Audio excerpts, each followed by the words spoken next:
Greetings, I'm Scott Usher. I'm the creative director here at Haven Light Publishing, and this is Haven Light Artist Spotlight. And we are here in the studio today with Courtney Lunt. Courtney, thank you for coming in. Good to be here. We have you here today because you have a show that you've just completed that's going to be at the Haven Light Gallery called Sacred Blossoms. I think the thing that's most exciting about this show is it's at its base, it's a floral show, but it's so much more than that. It's a lot of really affordable, top-end quality artwork, and it's a really impressive collective thing. So Sacred Blossoms, why Sacred Blossoms? I was just trying to think of something that just shows that flowers are more than just flowers. Yep. You know? I mean, they mean so much. We use flowers for gifts and things all the time. Yeah. And it's our expressions of love so often. And Yeah. anyway, so it was just, yeah. I've always loved painting flowers, and It's then a gift of flowers that lasts a lifetime. that's right. They don't die. Yeah, exactly. Yep. So I'm not going to say, oh, you have all these different categories, but I have one of those minds that likes to just categorize things that helps me make sense of the world. And so you have a group of paintings that are kind of just the flower alone. So it's florals, but it's still lifes, it's florals, it's landscapes. We have all these different things going on and everything. You have some figurative stuff. But you have a group of pieces where you just kind of have the floral alone. Really still lives with objects. So you've done a couple of paintings where their flowers are with an object themselves. You have a series of paintings where flowers and people are involved together inside of it. You have a couple of what I call landscapes, so the flowers are part of this much broader landscape that you're looking at. And I wrote down growing, but I'm realizing the more portraits, probably floral portraits, you're up closer with the images, but they're kind of in there, they're growing, they're not picked. They're out there in their space.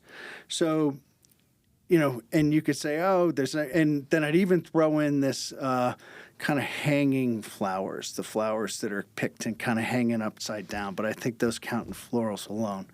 But it's such a broad swath of scenes that you've created. Why so much? One thing that I've realized about myself is I cannot just keep painting the same sort of thing over and over. Yeah. I just can't. I don't want to. I guess I love painting the variety. It brings joy to my life every day, right? So I like the challenges of something new, a new little composition. What am I going to do with it? Yeah. And so I guess that's the main reason, is for selfish reasons. But but I love offering the variety to other people too. I know this to be a fact, and I really would like people to be able to pick up on this, but to sit there and say, you can tell when an artist is having fun doing what they're doing. It just comes out in the painting. And you look at it, and it's bright, it's happy, it's cheery. And if the artist is in that mood when they're painting, that's what comes through. Because if you were somber, sad, and dark, now you've got these small little spots of darkness. So I'll just say, this is such a happy collective of paintings. So it seems like you had a good time when you were doing it. So, another thing I always talk about with artists is how important the title is that you have, that you choose with something. And there's a couple of titles in this that I think really make a difference. And so one of the paintings that I put in that kind of, here's a floral still life where the flowers alone, is you have a piece called Between Bloom and Memory. And I just loved the whole package. Tell me about it.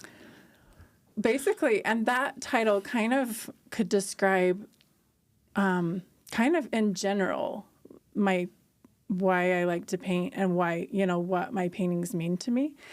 Because my ultimate goal is to paint things, the simple joys in life that don't always last, and kind of the thought that you have to enjoy them while they're here. You have to just enjoy the little moments. Yeah. And so that's I guess I've realized, another realization is that that's kind of my ultimate goal with whatever I paint and so, yeah, that flower, it's laying on, it's laying there. It's not like up in water or whatever.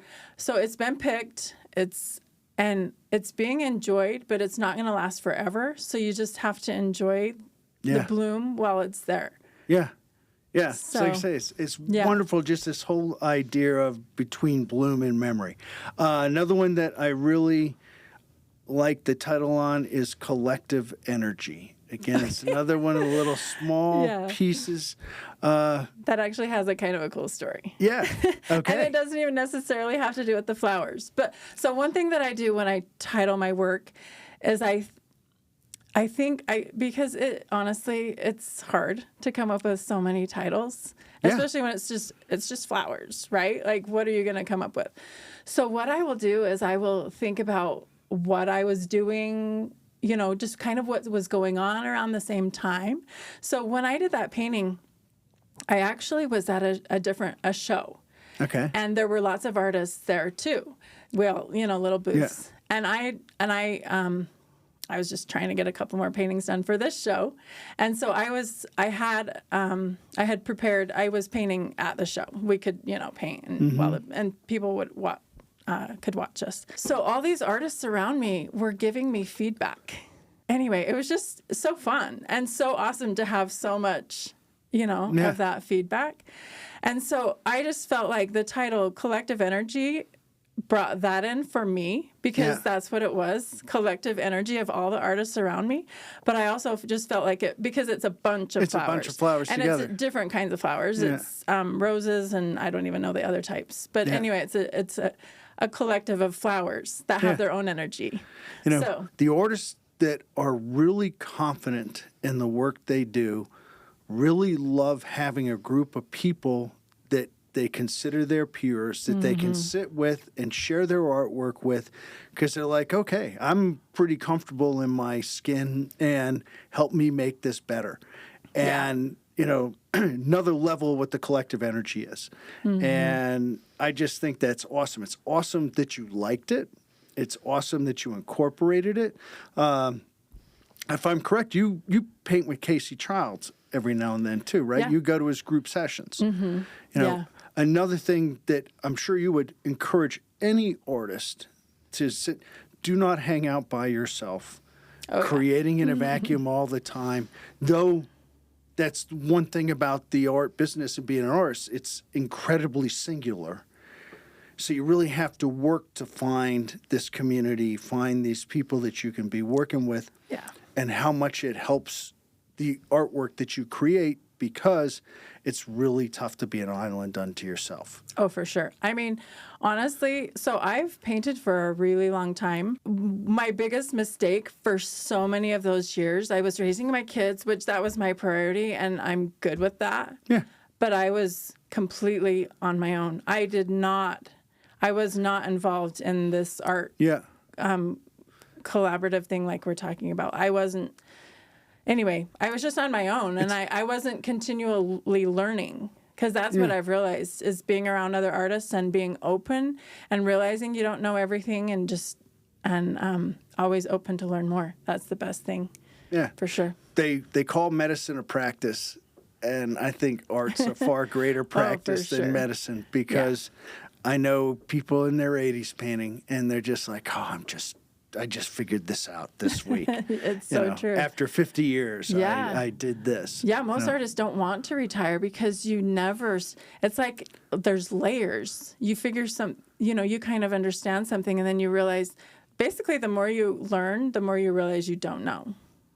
It just keeps peeling. Yeah. Yeah. Big old onion. Yeah. Yep. So, okay, so we have this group of pieces that you've done that I'll just say I'm not going to call them still lifes, because a still life with a bunch of art, these are just kind of still lifes with just flowers unto themselves. You had another one called More Than Just Roses. which again could be a title for the show. Half these painting titles are like what the whole show could be. Yeah.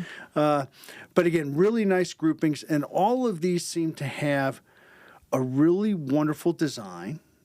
You know, it's not just like one piece in the center over here. So you've really thought about the design and positioning of what you're doing with each one of these pieces. And the lighting in them as well is just kind of extra special. So you have all those, but then you have a group of paintings that are art with objects. And I'm going to say these are probably we'll talk about three of them. These are my three favorite pieces out of all the things. You've got one called Gathering Color. And talk to me a little bit about that one. Well, that's a super fun one. So basically it's some zinnias in a pail, like a bucket, a silver bucket. So I have a friend who had a row of zinnias, and they had planted them. And anyway, they were beautiful all summer long. I'd been admiring them all summer. And then I was talking to her one day, and she was in the fall, you know, and it was getting cold. And she said, yeah, we're going to take out our zinnias. And I was like, so do you mind if I come clip some? Yeah. Can I come have some? And anyway, I was talking to her about an idea or how to make it just a fun idea. And so through talking to her, we came up with sticking him in a bucket, like a pail. Anyway, so it was literally what I had done. I had gone and gathered these beautiful, just multicolored flowers. And it was such a fun experience it was raining when I was out clipping them. And it was just, I just love the experience, both putting it together and then also painting it. So anyway, just the story of the bucket is just kind of what I did. Like, I just wanted to go save some flowers and enjoy them, you know? Yeah. So, did you start off intending to have that so off center in the piece, or did you get there? I got there. No, yeah. What I do. So this was a still life that I set up, and I painted it from life. Like, you know, I didn't just take a picture. I was there with my bucket of flowers. Yeah. And so what I'll do is I'll set it up, and then I have a little, I guess you call it a viewfinder. It's a little thing where I can. Like a director used to look through. Yeah. And so I make it the proportion that I'm planning on doing it, the little thing slides. And so anyway, I'll just make it that proportion, and then I'll just look through it and then figure out like what I like. So I just liked that. Okay. Yeah. Because like I say, it's wonderfully not centered, and the whole thing works perfectly. Another one, Endurance, is the one with the teapot. Okay, yeah. So that one was a fun one. I had found that pot at an antique store, and the reason I called it Endurance, it was the very end of the summer, and it's got geraniums in it with the pot. So anyway, I wanted to use that pot in a painting, and so I thought, I could stick some flowers with it. Well, most of my flowers were gone, but those geraniums, I can't remember exactly the date, but they shouldn't have still been alive. Yeah. Like, they were just hanging on, and it was so fun that these geraniums were just still lasting. Yeah, it was awesome. They were in some hanging pots in my yard. And so that was part of the reason I called it Endurance, is because the geraniums had just endured, and they had just stuck it out. And then I felt like the pot. Wonderfully old pot. Yeah. That's in that space. Endured, yeah. So that's where that came from. And then after the performance, violin, roses, some music sheets. Oh, yeah.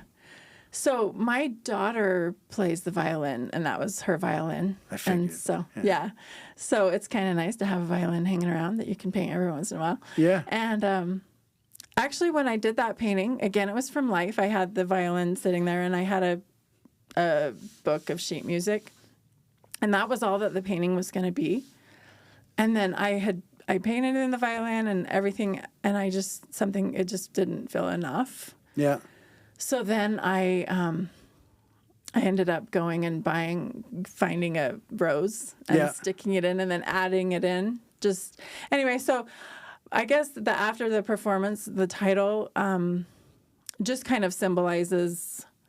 I mean, when people have musical performances, a lot of times people bring them get flowers. Roses, yeah. I mean, that's what I'm saying. This is what you flowers. see is what you get, But I'm just gonna say it's very pretty. Okay, so we've got your kind of still lifes of flowers alone.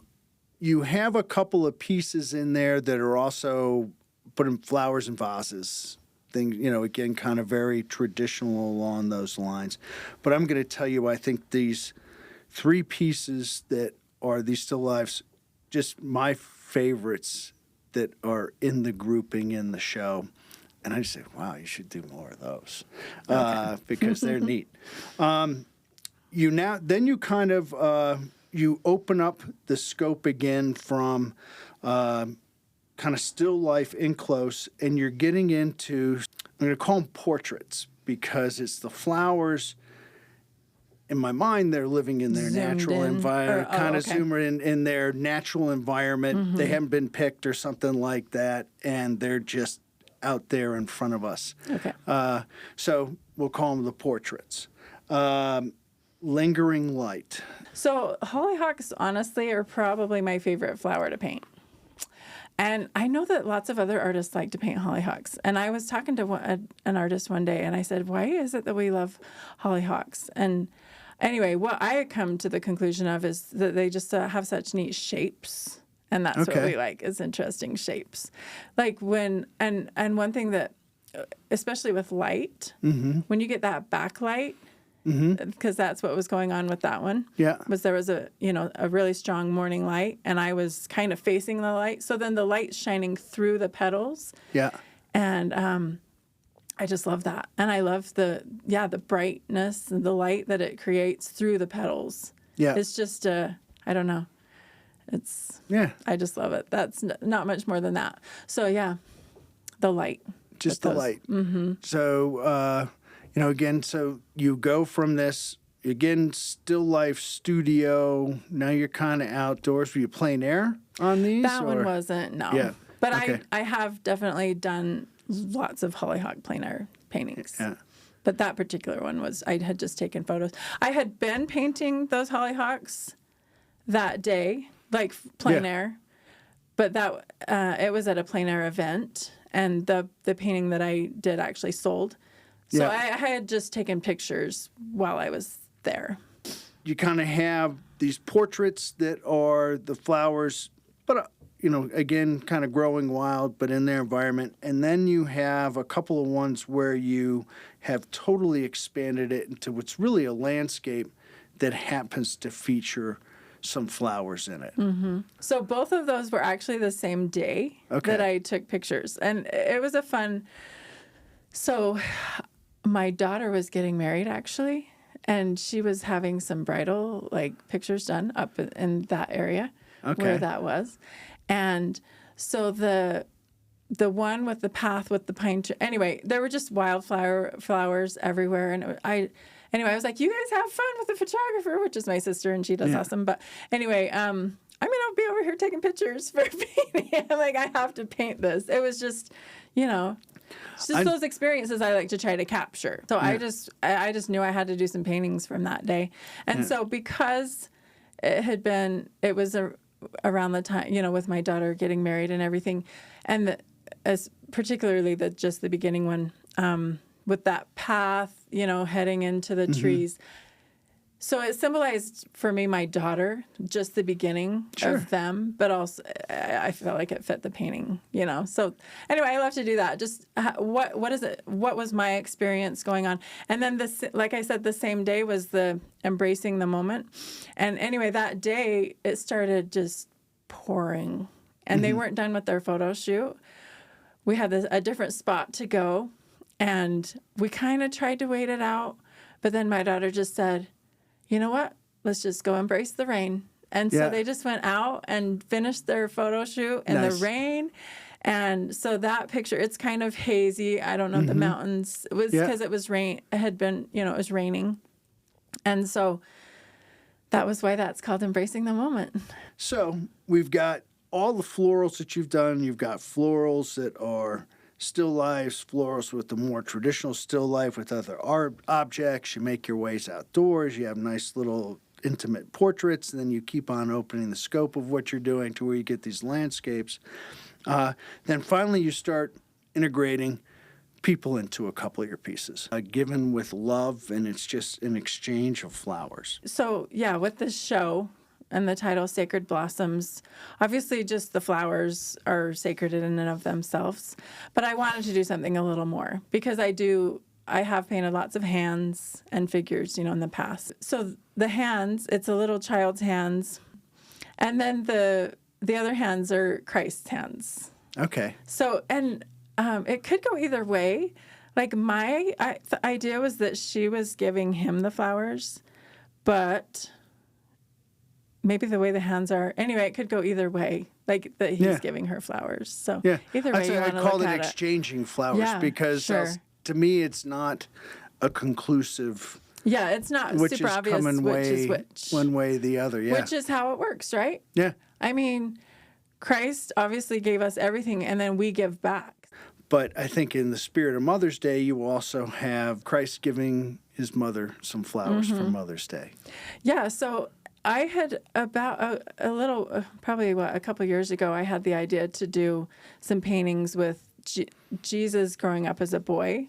Yeah. So I did some others. I tried to think, what would he do? You think he got dirty, he spilled milk, he did everything that a kid does, Yeah. He was a good boy, I think, know.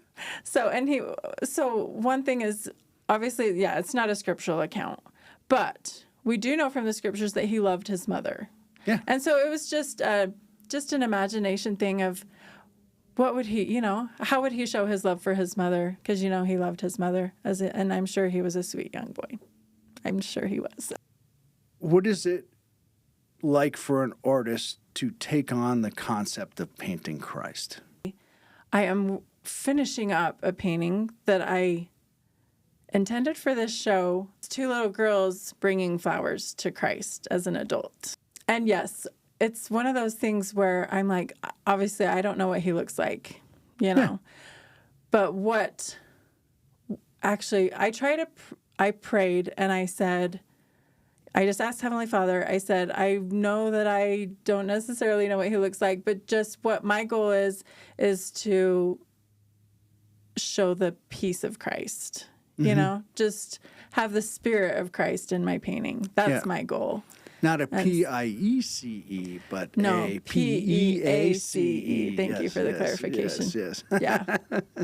So that's my goal.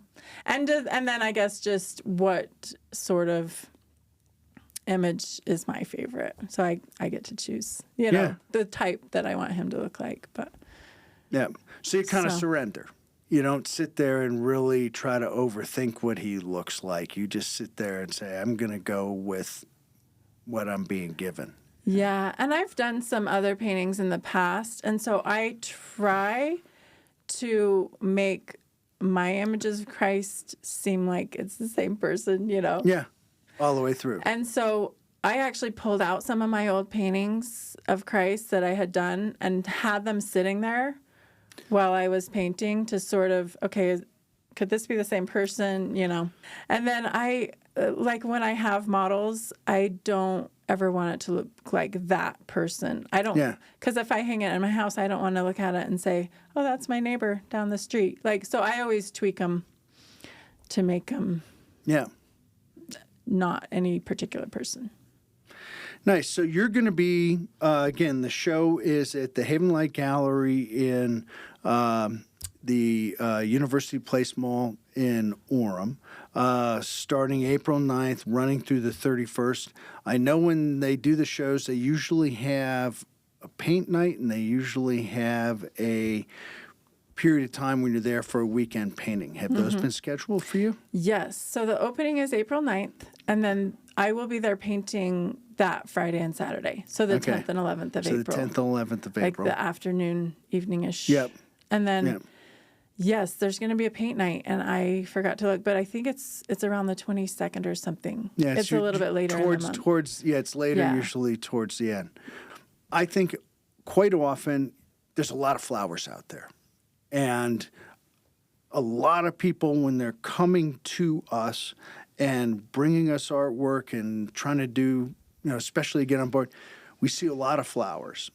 And I'll just say, one of the biggest things you can do out there is get very good at painting flowers before you start showing people your flowers and stuff like that. Because they say, golly, we see so much. And the competition in flowers and florals is tough because there's so many of them. Come see this show. You're going to love what you see in this space because it's such a wonderful, crisp, bright, lively presentation of florals. It's a real pleasure. And it was the best thing we get to do here is see the artwork for the first time. And Courtney delivers her paintings in these alien-proof, silver-lined, bubble-wrap things, so you have no idea what's inside of it. And we just started pulling them out one by one. It was just like, wow, that's really great. That's really great. So fun. Well, I appreciate it. Yeah. I appreciate all you've done for me through the years and all your good feedback and everything. Awesome. Well, like I say, come see the show. It's a beautiful show. I really would be proud of what you put together. Thank you. Yeah. Excellent. Well, I'm Scott Usher. This has been Haven Light Artist Spotlight. And don't forget to go see Courtney down at the Haven Light Gallery from April 9th to May 31st.